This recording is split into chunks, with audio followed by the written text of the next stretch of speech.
What's up? What's up? It's K.Honesty, and I'm about to review College Hills Celebrity Edition, Season 2, Episode 2. So if you haven't seen the second episode of College Hills Celebrity Edition, Season 2, turn this video off and go watch that episode, and then come back and watch this video. What you doing? Say no. But yeah, man, what do I usually say? I am stoned. Anything I say is my opinion, my thoughts. It does not reflect anyone or anything associated with the show. These are my expressions and how I feel. I'm not a public speaker, so I will tend to stutter, pause. You gonna hear me say so like 1,000 times. I'm definitely gonna be looking to my notes that I take while I'm watching the show. All that good stuff. Go like the video, go like this video and subscribe to my channel real quick. Literally takes less than 3 seconds. It's an easy way to support my channel. All that good stuff. Cool beans. Did I forget to say anything? Yeah. I usually have my little handy dandy water bottle, but I just woke up, so I'm definitely gonna be drinking coffee. Which is super hot. Gotta sip it slow when it's hot like that. What else? Yeah, I like to grade the episodes before and after my reviews. I'm going to grade this episode a B+. Didn't give too much. It didn't give as much as the first episode did. So, like, yeah. Speaking of the first episode, go watch my College Hill Celebrity Edition premiere review that I did right before this. That's why I won't be smoking in this junk, because I was just smoking on that junk. I'm feeling okay. Got my little cup of coffee. I'm good. Go. Okay. But anyway, yeah, go check that out before you watch this one, of course, because that's the premiere episode and the premiere episode review. So now we about to talk about episode 2. So last chance, if you haven't seen the second episode of College Hills Celebrity Edition Season 2, turn this video off because I'm about to spoil the entire episode. Yeah, did I say everything? Cool beans. So the first scene of the show is just everybody getting ready for school and stuff.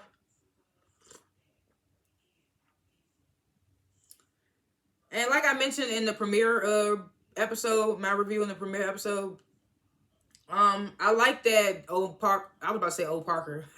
Orion, Parker, and Amber, I'm liking that they're there because they're like the only three who I haven't like seen like outside. I don't know that much about them. Because everybody else, I done seen them on reality TV from this show to the next. But these are the 3 people that I don't really know that much about. So we get this quick little scene in the beginning of the episode. Orion talks about how hard it was for him as a teen because he released his first album in 2004 when he was a teenager. So I was like, damn, I'm older than him. But anyway. But I was like, oh, so is he a singer too? I don't know. Somebody comment, tell me, is he a singer or would he rap singing? I don't know. But he said he released his first album when he was a teenager in 2004. So it was kind of like a lot of stuff going on at the time.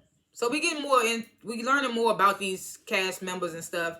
And I like that we learning more about these cast members, especially Orion, Parker, and Amber, because like I said, I don't know that much about them. So everybody's excited to get ready for school. They getting up. Parker's super amped up. Jocelyn just randomly was like, run along, little bitch. Called her a bitch. I was like, oh, so fuck what you said. Because in the premiere review, in the premiere she called her a sneaky young lady. And I felt like, I said in my review of the premiere that I felt like Jocelyn wanted to say bitch, but tried to bite her tongue because earlier when she was arguing with New York and called her a bitch, New York was like, don't call me a bitch. But that's just Jocelyn's, the way she talked. So I was just like, oh, so now you like, fuck it. I'm calling her a bitch anyway. She told her, run along, little bitch. So Parker started going off like, oh, like, what'd she say? Oh, yeah, they just started going at it. I don't even remember the stuff that they were saying back and forth to each other. Parker was like, yeah, okay, whatever. They was going back and forth. And then Amber and Quay, they in the room. Amber like, see, this is the type of shit you wake up to. You be like, really? Like, she was just like, I don't want to be around that toxicity, talking about Jocelyn and all that. Clay was like, yeah, I feel you. They was having that moment. Like, you don't want to wake up to hearing that dumbass shit. They arguing. It ain't even Parker's fault. Parker just happy to be going to school. She amped up. Just random ass, toxic ass, what's the word? Upset ass bitch, sad ass bitch, talking about some goddamn run along little bitch. I'm just like, you run along, bitch. I just can't stand Jocelyn. I'm sorry. If you didn't watch my premiere review, I'm letting you know I do not like Jocelyn. So the shit I say might be biased to her. I cannot stand her, bro.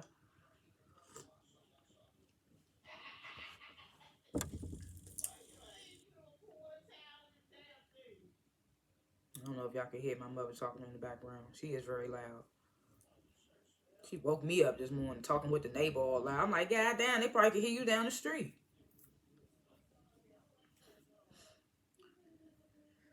So Iman, he goes to tell Orion he got to leave for a couple of days. He's saying in his confessional he got some stuff to handle, so he got to go back to Atlanta. So he asking Orion to like, basically like some shit back in high school days, like, can you get my homework for me? Like, try to keep me up with my studies. Orion was like, Iman seems super calm because he must have went through this before. But me, personally, I don't think you should be missing the first couple of days of class. But Iman also says in his confessional that he talked with Dr. Petty and they're working some things out. He didn't seem too confident about it. So I was like, I don't know what's going to happen when Iman get back. So then we get this quick little scene. Ray J, he's oversleeping. He oversleeping. Everybody up getting ready for school and stuff. Ray J still in bed asleep. Amber, she go down and she was like, wake up, Ray J. She was like, I'm not gonna let him fail this time around. I'm gonna make sure he gets up, go to class and all that. I was like, that's what's up.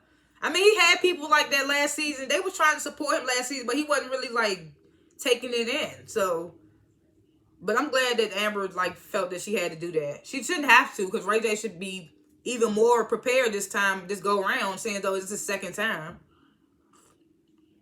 He should have been the first motherfucker up, but I was like, okay, that's cute. That was cute that Amber did that.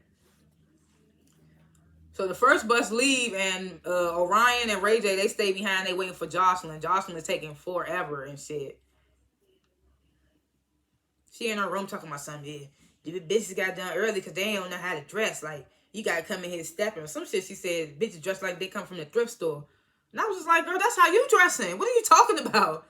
You're talking about yourself. Like, girl, I was just like, bruh, get her out of here, bruh. Get her out. I been said it, like, get her out of here, bruh. I know that she good TV, but I don't care, bruh. We got New York. We good. New York is enough. We don't need Jocelyn. I don't care. We don't need Jocelyn. But yeah, she takes super long or whatever. Then she comes outside as soon as Orion and Ray J pull off. So they see her and she was like, I know these niggas ain't pull off. They come back, they pull back around to get her. She cursing them out and shit. I'm just like, I don't know how they could just sit there and take that shit from her. I mean, they guys, so I get it, but the females, no. So they all walking into the school and stuff, walking on campus or whatever. Jocelyn walking by herself.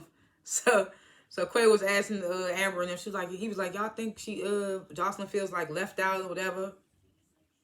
They basically was like, well, she bought that shit on herself, which she did. Jocelyn in her confessional talking about something. They don't like me, and that's cool. I be the villain. Da da da. And I was like, you bought this on yourself. Like, you did that to yourself.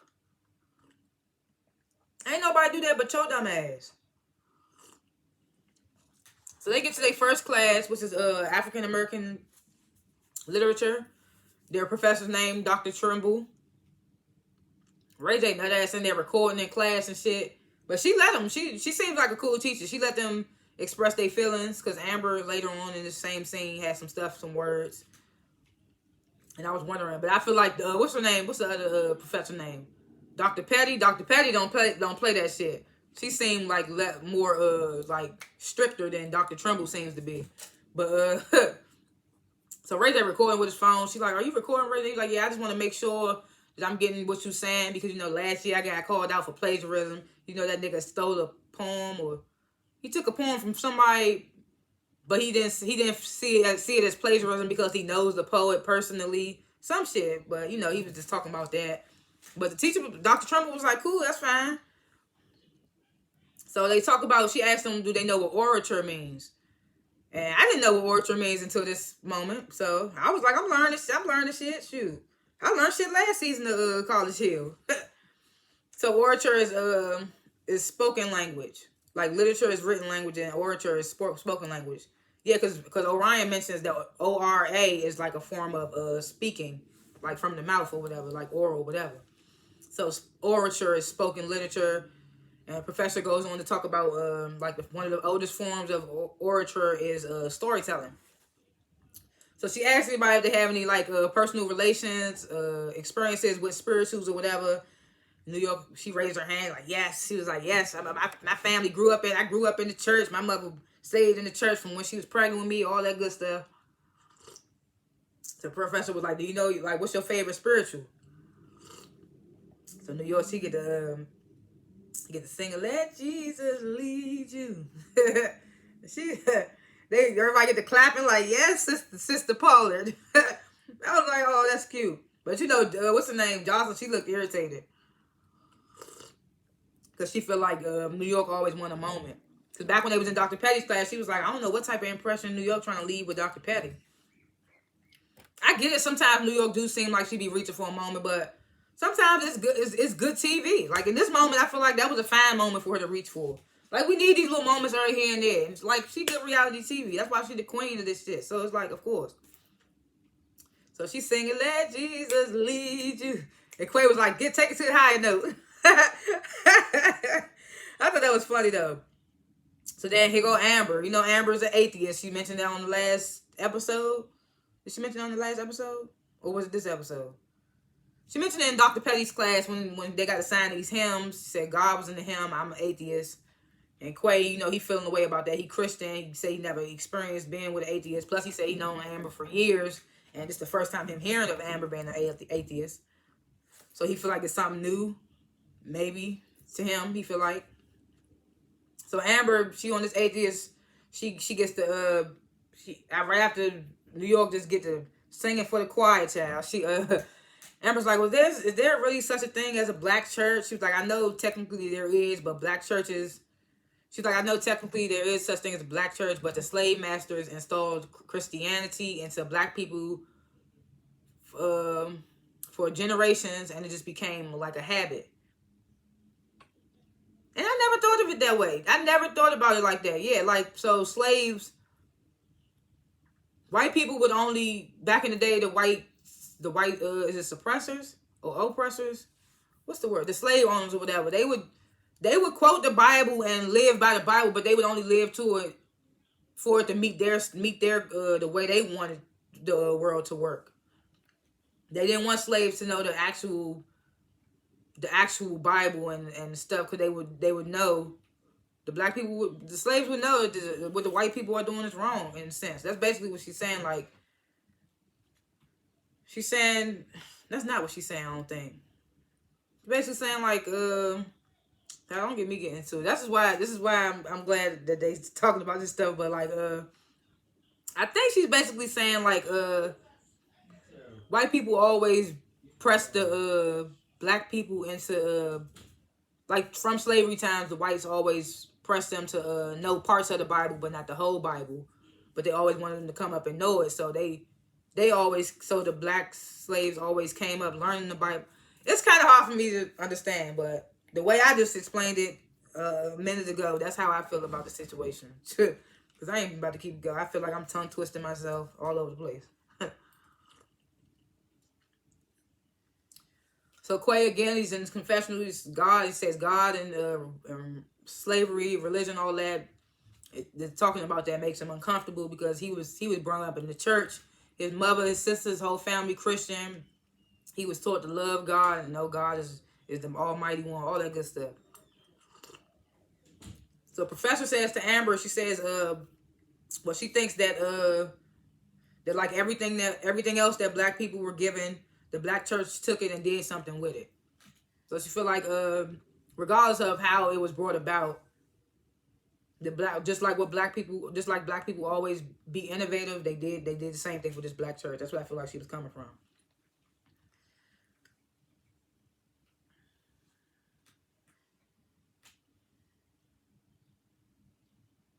Then she says to her, I don't know if she said black Jesus or black genius. She says it always turns into a whole nother thing. But then she says, but feel free to respond respond and speak how you feel. So I was like, okay, so she has no problem with Amber feeling the way that she feels. She has no problem with Ray J recording in class. So I was like, okay, Dr. Trumbull seemed like a cool. She seemed like a cool doctor. I mean, she seemed like a cool professor. So next they get to their civil rights class with their professors, Dr. Howard and Dr. Howard. So they got the same name. I'm assuming they brothers. I said Dr. Howard and Dr. Howard. It's Dr. Robinson and Dr. Robinson. I meant to say their professors are Dr. Robinson, Dr. Robinson, and they. I'm assuming they're brothers, like I said. So it's Dr. Howard Robinson, and Dr. Maurice Robinson. So it's a civil rights course. So Dr. Howard Robinson, he starts to talk about white supremacy and says that it manifested from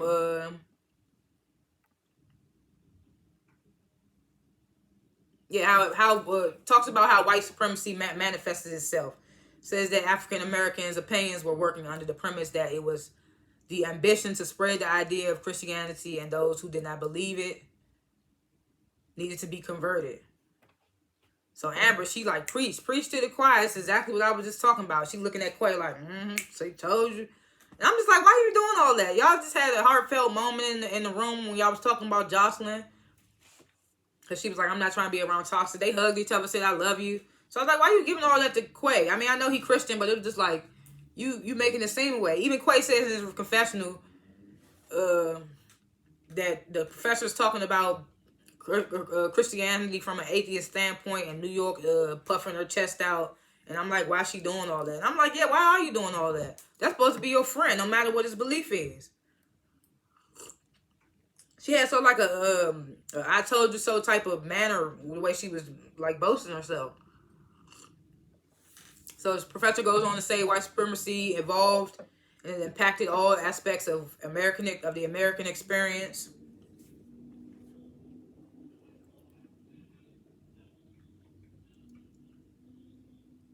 So he was like, professor was like, I'll open the floor to anybody want to speak. Parker was like, well, me growing up as a mixed child, black mother, white father, I can't remember, white mother, black father, whatever she said, mixed child. These type of convos are always uncomfortable for me. That's what she says. Then New York talks about having a Caucasian husband or fiance or something. She said my fiance, husband, something like that is white, and when something happens to my people, I don't even want to look at him. Like, I don't know. I mean, I don't know how to let him support me when my people are, when something's happening with my people and all that. And I get that, but coming from New York, I'm just like, girl, I don't know. Why we just now hearing about your fiance? And how come we see these previous clips from episodes to come that you and Orion in the room together and all that? Then you super flirty with him. How you engaged? So I was just like, come on, New York, don't say that shit right now if you're not serious. But either way, I don't think they get that shit no knowledge. But so Dr. Howard Robinson, he tells them to partner up. Jocelyn was like, well, I'm sort of the outcast of the group. Professor was like, do you want to be? And Jocelyn was like, no, they outcast me. Ray J was like, you outcast your damn self. No, Ray J was like, you want to be an outcast. And I was like, you better speak up, Ray J. I was like, I know that's right. But I was like, Ray J gonna give you what you want, Jocelyn. You ain't gonna display with Ray J. Ray J could be just as petty as you want him to be. He get in this confessional talking about, what he say in this confession? He said, Jocelyn, you did this to yourself. Ain't nobody do this but you. I was like, you better speak some truth, Ray J. You don't always be making sense, but in that moment, I was definitely with Ray J on that one.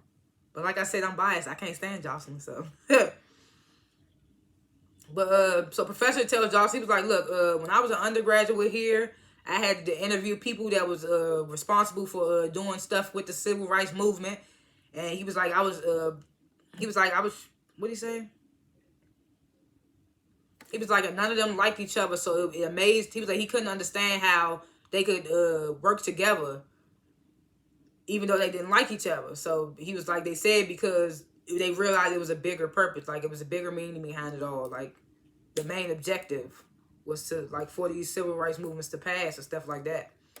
So he tells Jocelyn like I don't think you gonna. He tells Jocelyn, I don't think you're gonna let these issues with your castmates like deter you from the main objective here, like what you here to do. So the class leaves out. Ray J stays behind. Wants to talk to the professors.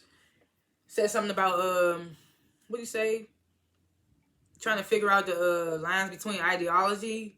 Talks about being his family being rooted in the civil rights movement, growing up in Mississippi, grandfather marching with Dr. King, all that good stuff. He says recently he was seen with conservative parties. They showed a picture of him with Trump. He mentions being around Candace Owens and things like that. So then he asked them, he was like, can you be conservative and black?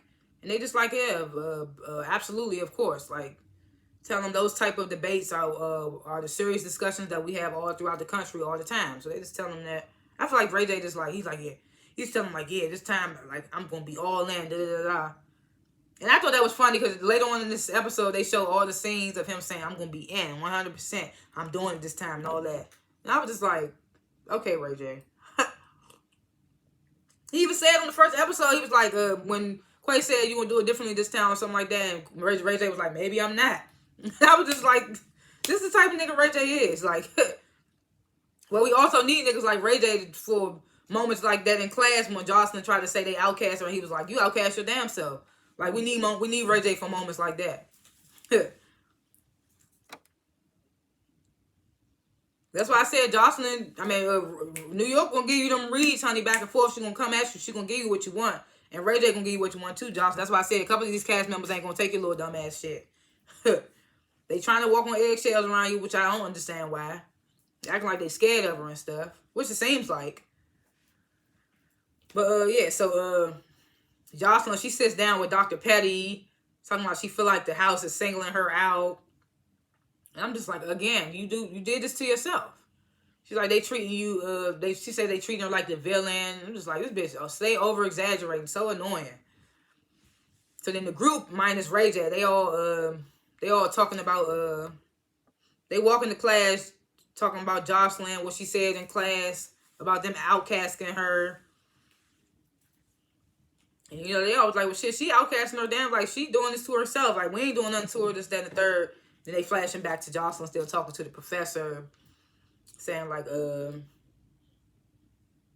just basically talking to the professor saying, I don't know, but like they trying to make it seem like I be starting stuff and all that other stuff. And I was just like, this poor professor, she talking about something, yeah, I understand where you coming from. I was like, no, you don't. Because she was like, I see myself. She said, I see myself in you or something. She said like that, like she understand. And I was just like, no, you don't, professor. I was just like, poor professor. She just trying to like, I was like, she just trying to help, but she just don't understand the type of toxic ass person that Jocelyn is.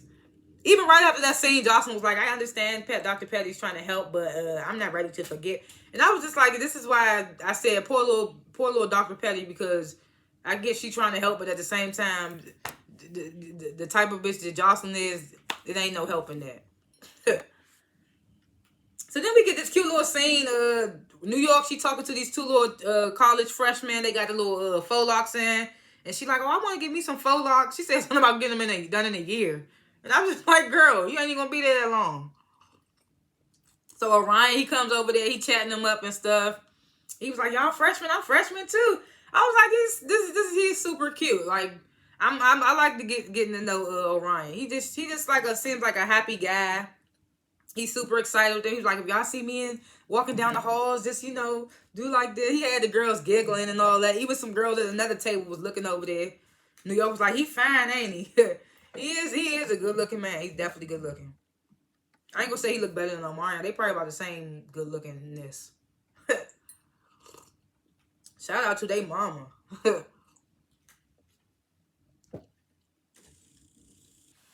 So now they all back at the house. And we get this cute little scene. I feel like it was just a filler scene because Ray J, you a whole father out here. And they get a little scene where Amber showing Ray J how to use the washing machine.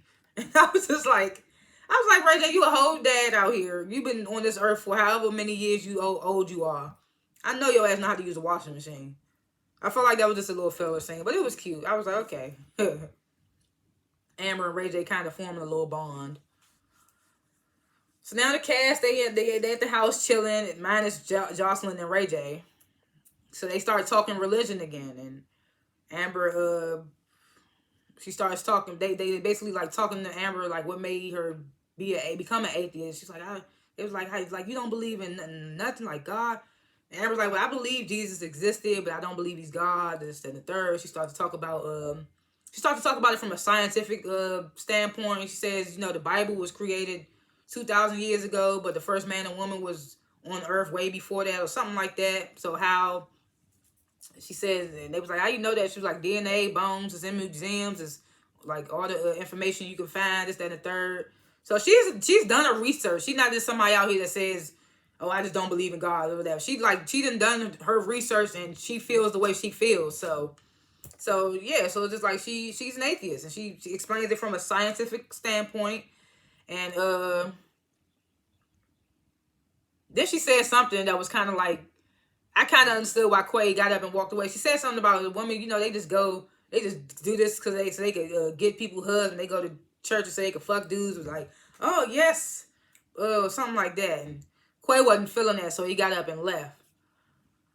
And Parker kind of felt that because she felt it in class when Amber first was talking about the black church and all that. She felt that energy from Quay, so Parker goes after Quay.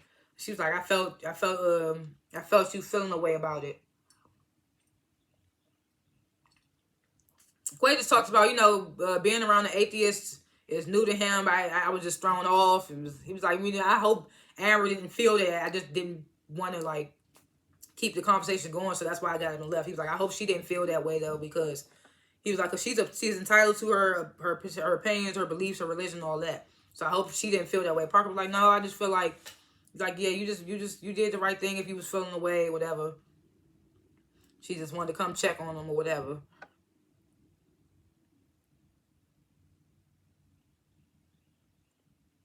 So then, so they basically, Parker and Quay, they was like, Parker was like, well, I just think these type of, like, she said it in class. She said it in Dr. Robinson's class that she just feel like those type of conversations are, no, she said it in Dr. Petty's class. No, she said it in Dr. Trumbull's class. She said in her confession, she was like, I just feel like these type of conversations are very uncomfortable or shouldn't even be had. So she says it again in this moment. She's like, I just feel like these conversations should just be left alone. Quay agrees. He's like, yeah, I don't even think we should be talking about religion, this, that, and the third. And then Quay says in his confession, like, I was just nervous because I thought Amber was going to try to, like, sway me away. Like, to become I was just like, I mean, that's not funny, but it was funny because he was just like, I thought she was going to try to sway me. And I was like, oh, that's why he was feeling the way the whole time. Like, but the way she was acting in Dr. Robinson class, you would think so, because she was just like, told you, yep, yep. And I was just like, see, like, I mean, I get kind of why he said that. So you get a little saying New York was like, well, I love you from the top of your head to your voluptuous body, feet, and all that. I don't care what religion you love, or who you, what your beliefs are. And Amber's like, well, same to you, babe. So I was like, it's nice they getting to know each other. I was like, I'm liking the cast, minus Jocelyn. Amber is having her little moments. She kind of blowing me. Not too much though, not as much as Jocelyn.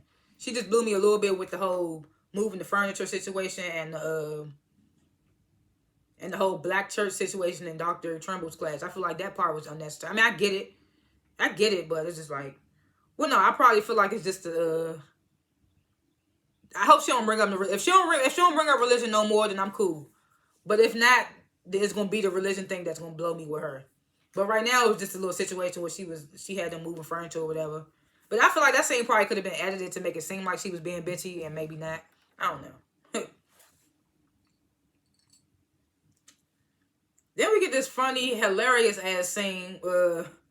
New York, Parker, and Amber Rose, none of their ass can pronounce curriculum. That shit was hilarious the way they was in there trying to pronounce that shit. New York on the first day, she pronounced it curriculum. So curriculum or something like that. So they were like, we just gonna pronounce it like that from now on. I was like, none of their ass can pronounce it. So they all getting ready to go out to support this black-owned business called Wishbone Cafe. They taking shots, and Parker's like, I feel like we gotta support each other, because if one fail, we all fail. But I think it was just her, Quay, New York, and Amber taking shots in that moment. They all get in the sprinter and leave or whatever. Minus Jocelyn and Ray J. So Ray J in this question, he was like, well, he was like, me and Jocelyn late because Jocelyn is late. He was like, he didn't want her riding by herself. But the whole time, I feel like that's what she wants. I feel like she wants to ride by herself. You take that damn long, obviously. You think somebody gonna wait for you that, like, and you keep being this late? So I feel like you want to ride alone. I would have left her ass if I was Ray J. And that says a lot about Ray J's character, because Ray J was the one that just called her ass out in class about trying to say that they outcasting her. He was like, you outcast your damn self. He just called you out about that shit, but he's still the only one that stayed behind and waited for you. So that says a lot about Ray J. Meanwhile, you got people like the cast and members and stuff that's talking about it behind her back, saying, "Oh, you heard what she said in class about being outcast?" Ray J said that shit to your face right in class. Like, you want to be outcast, but he the only one that stayed behind with your outcast nut ass. So that says a lot about Ray J.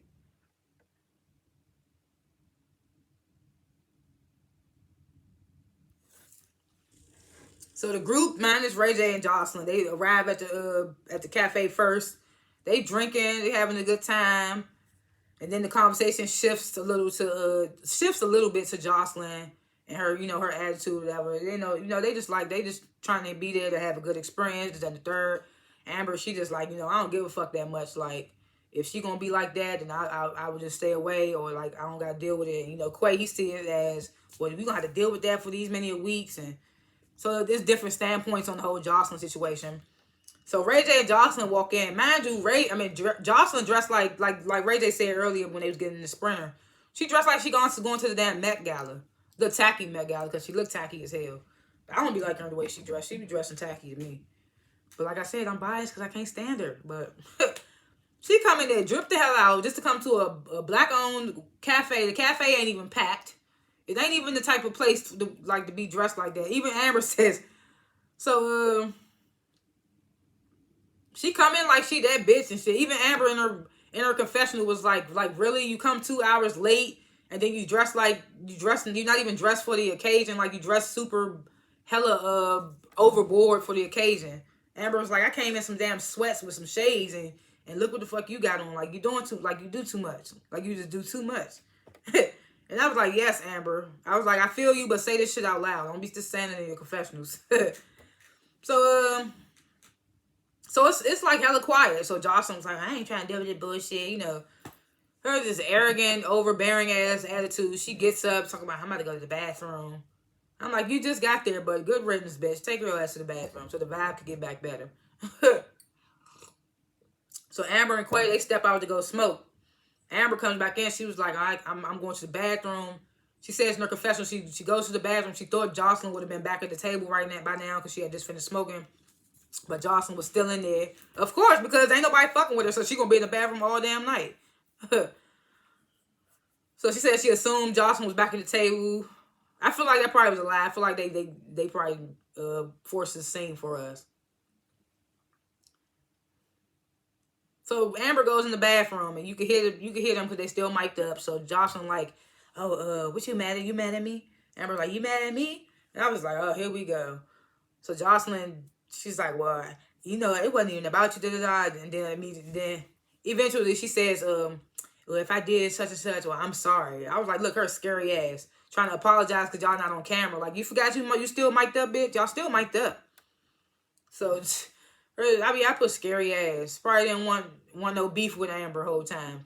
Well, probably just tired of being ostracized from the whole group. So she trying to start with Amber because she know Amber, everybody kind of like fuck with Amber. So she said sorry to Amber. Then Amber goes like, I was just mad because you was just like screaming all that yelling you was doing. Like, that triggers me because of the way I was brought up. I was brought up around a lot of screaming, yelling, all that toxic energy and all that. So Jocelyn was like, well, me too. I came up the same way. And Amber was like, well, I didn't know that. Like, it's good to know now because I don't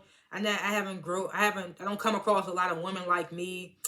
And I was just like, okay, here we go. I was just like, this whole little conversation, like, girl, whatever. Like, I was just whatever. Then New York comes in. They all have this little moment. They all kind of like make up. I was like, okay. until Jocelyn do some dumb fuck shit again, and then they all be beefing again. Like, this ain't gonna be the end. This the end for now. Then Quay comes in, he all happy. He's like, oh. He says in the confession, like, I'm so happy to see them making. I come and see them forming a little Destiny's Child group. He was like, I'm so happy to see them make up. He come in there with them. They all happy. They hugging and shit. And I'm just like, is that a gender neutral bathroom, Quay? Like, why the hell is you in there? But I thought that moment was cute though. I was like, it's fine that Quay's in there. And I was in my head like, Jocelyn knows she know damn well low key she ain't want to be like, she ain't want to have no friends the whole damn season. She know that shit would have been lonely and annoying. That's why she low key tried to like make amends with everybody. You try to make it seem like you don't care, but you low key, you care. But you still ain't make up with Parker. You still got to make up with Parker. And I wonder where Parker's sleeping at. Because you know her and Jocelyn not rooming together. So the cast, they go back home. They like, well, now we can have a great couple of days at school. We can have a great time at school now that everything's back to normal. Minus the fact that Parker and Jocelyn still at odds. But it's like everything good, so we should be good now. Good to go. Everything calmer now. Then they get to Ray J. They show all the little clips of him saying, I'm going to be focused this time. I'm going to get it done. School, we going to be doing this and all that. And then they show his dumb ass packing up, talking about, yeah, I got some things to handle. I got to roll out. I'm dipping and all that. He says, I was trying to stay, but now that the beef between Jocelyn and Tiffany is good, I can roll out. It just sounds all this bullshit. I'm like, okay, Ray J. I'm like, at this point, we'll see your ass season 3. Because I feel like he keeps leaving so he don't pass, so he can keep coming back and getting another TV check. That's what I feel like. And I'm like, I don't mind it. Because, I mean, Ray J, he's okay TV. I ain't going to say he great TV. He all right. He has his moments. Like that moment where he called Jocelyn ass out in class. I liked that. So, I mean, he has his moments. He funny. He definitely funny. So, but I was like, okay, Ray J, we get it. We going to see you season 3, buddy. But, yeah. Yeah, like I said, I grade this episode a B+. It ain't give too much, but it was still all right. Predictions for episodes to come. Well, we see somebody gonna get kicked out of school, and I think it might be Ray J. I don't think this gonna be the last tip that we see with Jocelyn. She gonna do some other nut ass shit that's gonna make people mad. We see Mon came back, so I'm glad he came back. I was like, okay, I want you to stay. Because even though I've seen him on reality TV, we haven't seen him, like, by himself. He's always been with his wife or, like, on Dancing with the Stars. So I do want to learn a little more about Amon. So I was glad to see that he came back. And, yeah, I think that's pretty much it. Did I see any more tips? Because I did watch the preview for the next episodes, but I can't remember what happened.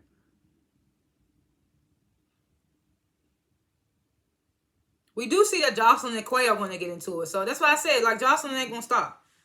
Make up now, but later it's like, it's just toxic. She just toxic, bro. Like, she just toxic, wherever you put her at. But yeah, those are my predictions to come, like, for episodes to come. Thanks for watching this video. Please like this video and subscribe to my channel. What else? Yeah, and comment below what you thought of the episode, what you thought about what I talked about, how you would grade the episode, all that good stuff. If I missed anything, yeah, all that good stuff. And if you want to, you can hit that share button, notification bell. Those are not mandatory. But the liking and subscribing does really, really support. So, yeah, do those two, please, for me. And, yeah, I will see y'all next time. Peace.